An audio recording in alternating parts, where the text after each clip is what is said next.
Hello बच्चों, कैसे हो आप सभी। आशा करती हूँ आप सभी स्वस्थ होंगे। चलिए आज की वर्कशीट शुरू करते बेटा। आज दिनांक है 21 अक्टूबर 2021 और डीआई द्वारा दी गई वर्कशीट नंबर 93 ए और बी। दो वर्कशीट आई है हमारी। ए है हिंदी विषय की और बी है हमारी ईवीएस विषय की, जो हमारे आसपास जो पुस्तक है उसमें से। तो आपको दोनों वर्कशीट कराई जाएंगी, बने रहिए वीडियो के अंत तक। पहले करते हैं हम 93 ए जो हिंदी विषय की है कक्षा 3 के लिए। यहाँ साथ में आप अपना सेक्शन लिखेंगे ए, बी या सी। आज हम हमारी पाठ्यपुस्तक रिमझिम में सर्दी आई जो कविता हमने की है अभी कुछ वर्कशीट में, पिछली वर्कशीट्स में 2 हफ्तों में, उसमें से हम पुनरावृत्ति कार्यपत्रिका करेंगे। पुनरावृत्ति कार्यपत्रिका यानी कि अभी तक हमने जो 2 हफ्तों में वर्कशीट की है उनमें से जो भी हमने काम किया है उनका हम दोहराव इस वर्कशीट में करेंगे। यहाँ आपको अपना नाम, यहाँ पर अपने शिक्षक या शिक्षिका का नाम लिखना है। बच्चों, हम जानते हैं कि आप कार्यपत्रिकाओं का कार्य बहुत मन लगाकर करते हैं, तो आइए कुछ नया सीखने से पहले बीते 2 हफ्तों की कार्यपत्रिकाओं को एक बार दोहरा लेते हैं। प्रश्न 1, सबसे पहले हम कविता की इन अधूरी पंक्तियों को पूरा करते हैं। देखिए, आप साथ में अपनी यहाँ पर जो पाठ्यपुस्तक है रिमझिम उसको भी ले सकते हैं, अन्यथा मैं इसमें इन पंक्तियों को पूरा करा रही हूं। देखिए, सबने लादे ढेर से कपड़े चाहे दुबले।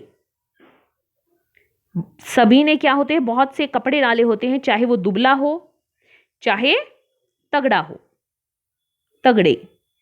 ठीक है, क्या हो गया, सबने लादे ढेर से कपड़े चाहे दुबले चाहे तगड़े। बिस्तर के डैश भी सर्दी, बिस्तर के डैश भी सर्दी। तो बिस्तर के अंदर भी सर्दी, बिस्तर के बाहर भी सर्दी। तो आप बिस्तर में अंदर जाएंगे तो भी सर्दी और बाहर जाएंगे तो भी सर्दी। इतनी सर्दी किसने कर दी डैश की जम जाए डैश। तो क्या है, इतनी सर्दी किसने कर दी, अंडे, अंडे की जम जाए जर्दी। ठीक है, तो अंडे के अंदर जो पीला पीला भाग होता है उसको जर्दी कहते हैं। फिर से देखो बेटा, सबने लादे ढेर से कपड़े चाहे दुबले चाहे तगड़े। बिस्तर के अंदर भी सर्दी, बिस्तर के बाहर भी सर्दी। इतनी सर्दी किसने कर दी अंडे की जम जाए जर्दी। प्रश्न 2, आइए बच्चों कविता में आए इन शब्दों के तुकांत शब्द लिखते हैं। तुकांत शब्द जिनकी आवाज एक जैसी हो। तो यहां पर देखते हैं हम सर्दी, सर्दी के बहुत सारे तुकांत शब्द आए हैं, तो सर्दी का हम लिख लेते हैं जर्दी, सर्दी जर्दी। ठीक है, कपड़े, कपड़े का तुकांत शब्द आप देखेंगे तो तगड़े, तगड़े। लाल, चाल, लाल चाल। घर, सर, घर सर। सर्दी जर्दी, कपड़े तगड़े, लाल चाल, घर सर। ठीक है, प्रश्न 3, नीचे लिखे संकेत बिंदुओं को ध्यान पूर्वक पढ़िए व उनके आधार पर उनके चित्र बनाइए। तो देखिए, यहां पर पहला है सर्दी में पहना जाने वाला एक ऊनी वस्त्र।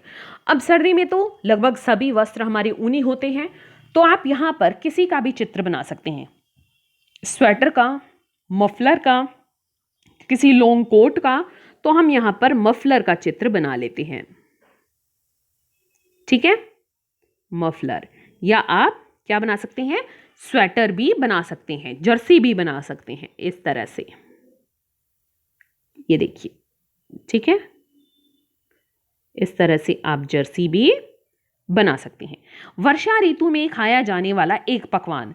तो वर्षा ऋतु में जब बारिश होती है तो हम घरों में सबसे पहले क्या बनाते हैं, पकौड़े बनाते हैं। तो हम यहां पर इस तरह से पकौड़ा बना लेते हैं, साथ में लिख देना कि ये पकौड़ा है, पकौड़े। ठीक है, सबसे ज्यादा को जब बारिश हो जाती है तो हम सबसे पहले क्या बनाने के लिए कहते हैं, पकौड़े बनाने के लिए कहते हैं, है ना। सर्दियों में मिलने वाले फलों में से कोई एक फल। तो सर्दियों में बहुत सारे फल आते हैं, तो उनमें से एक क्या है, संतरा। संतरा बहुत आता है, तो संतरा, यहां पर भी आप लिख सकते हैं संतरा। ठीक है, गर्मी के मौसम में खाई जाने वाली ठंडी चीज का एक चित्र। तो गर्मी के मौसम में जो भी चीज़ें खाई जाती है वो लगभग ठंडी होती है। तो यहाँ पर हम आइसक्रीम बना लेते हैं, है ना। आप ये वाली आइसक्रीम बना लीजिए, चाहे दूसरी आइसक्रीम बना लीजिए। ये हमारी आइसक्रीम बन गई, ठीक है, आइस क्रीम। आप जूस बना सकते हैं, कोई आइसक्रीम, ठीक है, म यहाँ पर बना दिया मैंने।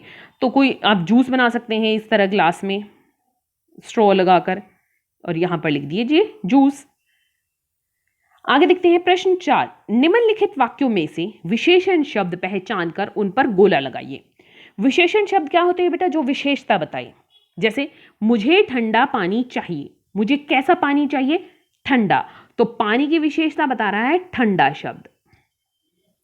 आज भयंकर सर्दी है, आज सर्दी है लेकिन कैसी है? भयंकर, यानी बहुत ज्यादा। तो भयंकर एक विशेषण शब्द है। काला बैग कहाँ है? अब बैग कौन सा बैग?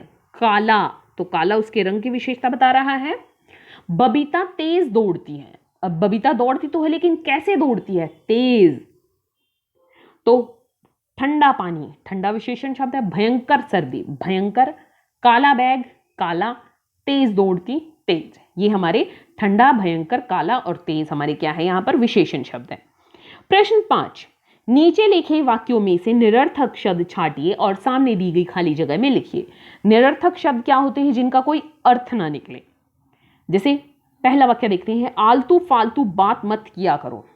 अब आलतू फालतू, फालतू तो होती है एक्स्ट्रा यानी ज्यादा। अब आलतू हमारा कोई शब्द नहीं होता, निरर्थक होता है, इसका कोई अर्थ नहीं निकलता, तो हमें यहां पर लिखना है आलतू, आलतू, ठीक है।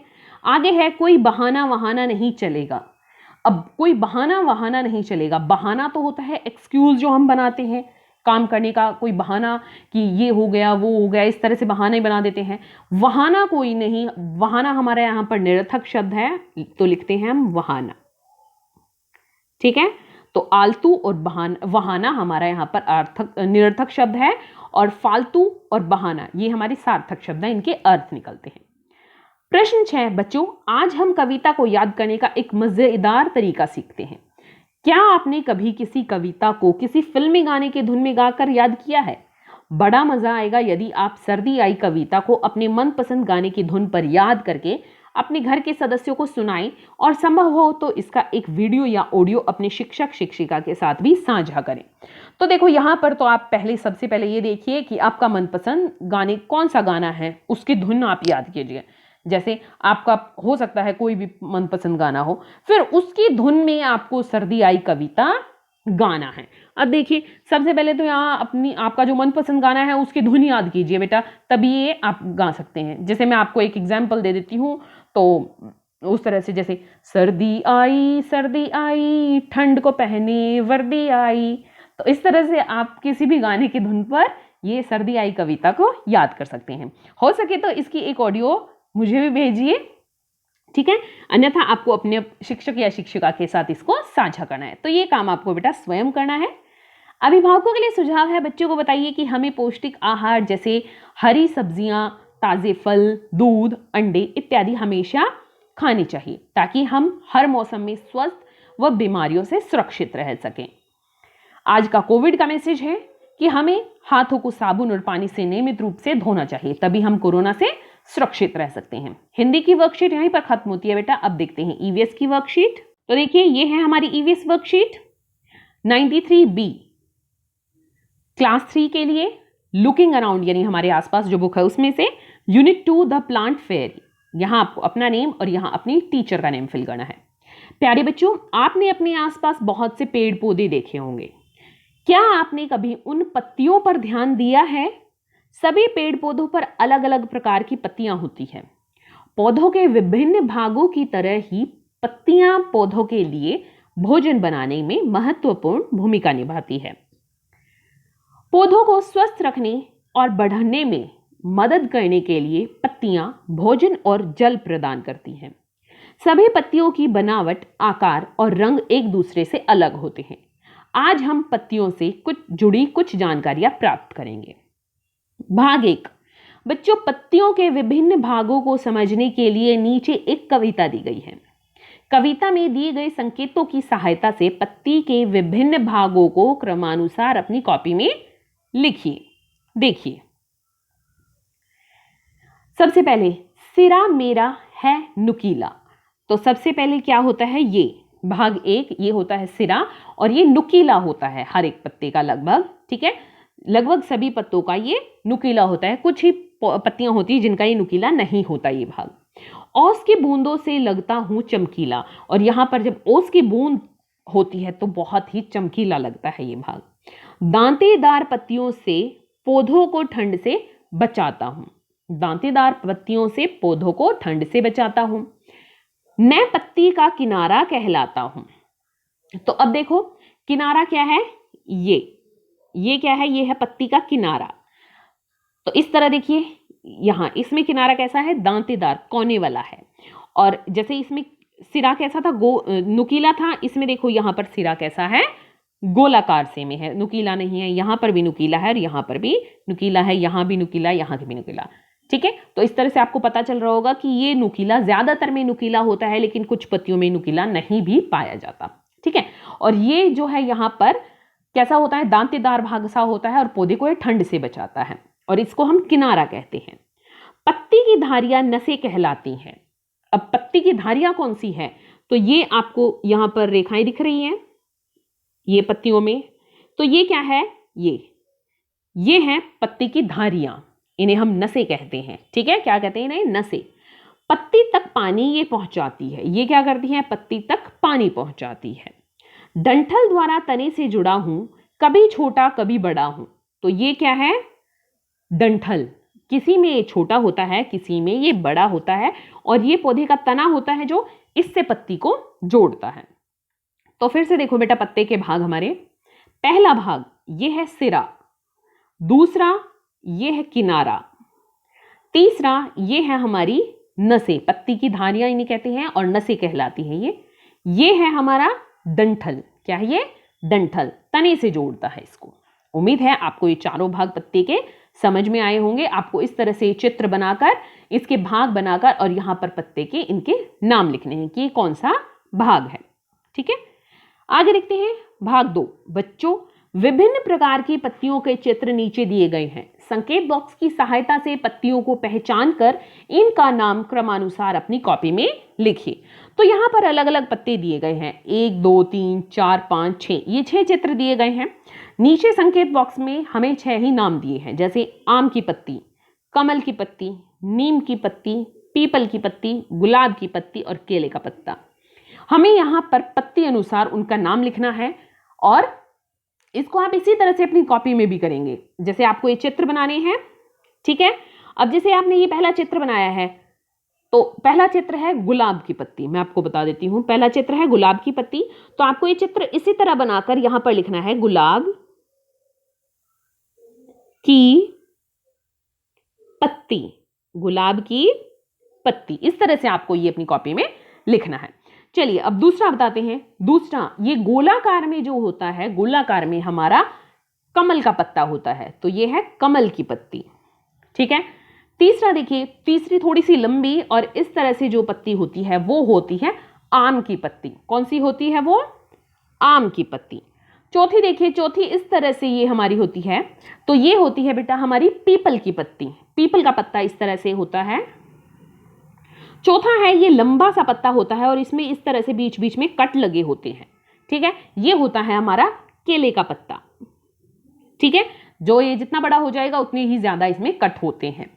छठा है, ये देखिए इस तरह से यहां पर और यहां आगे भी इस तरह से जोड़े में ही पत्तियां होती हैं इसमें, तो ये है हमारी नीम की पत्ती। फिर से देखते हैं बेटा इसको। पहली है गुलाब की पत्ती, कमल की पत्ती, आम की पत्ती, केले की पत्ती, और ये है हमारी पीपल की पत्ती, केले की पत्ती और नीम की पत्ती। पहली गुलाब की पत्ती, दूसरी कमल की पत्ती, तीसरी आम की पत्ती, चौथी पीपल की पत्ती, पांचवी केले का पत्ता, छठी है हमारी नीम की पत्ती। तो मुझे कमेंट सेक्शन में बताइए कि इनमें से आपने कौन कौन सी पत्तियों को देखा है, अपने सामने देखा है, ठीक है। किसी टीवी, बुक या चित्र में इस तरह से नहीं, आपने लाइव किन किन पत्तियों को देखा है, मुझे कमेंट सेक्शन में जरूर बताइए। एक्टिविटी है, घर के आसपास उपलब्ध पत्तियों की सहायता से लीफ पेंटिंग बनाइए और अपने अध्यापक या अध्यापिका के साथ साझा कीजिए। तो देखिए यहाँ पर आपको किस तरह से करना है, ये लीफ पेंटिंग यहाँ पर दिखाई गई है। आपको क्या करना है, जैसे ये पत्ता है, इसको आप उल्टा कर लीजिए। एक पत्ता ये ऊपर की तरफ होता है, ये हिस्सा नहीं, जो नीचे की तरफ है उस हिस्से पर आपको पूरा इस तरह से रंग लगा देना है। और कौन सा रंग, वाटर कलर, ठीक है।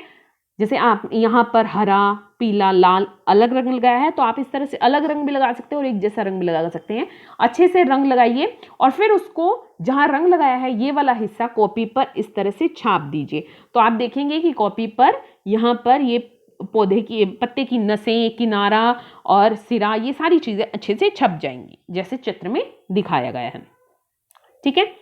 अभिभावकों के लिए सुझाव है, बच्चों को आसपास उपलब्ध पत्तियों से परिचित कराइए एवं उपरोक्त गतिविधि में बच्चे की सहायता कीजिए। ये गतिविधि आप बच्चे से करवाइए और उसको साथ में बताइए भी किस तरह से करनी है, अगर उसको नहीं समझ में आ रही है तो।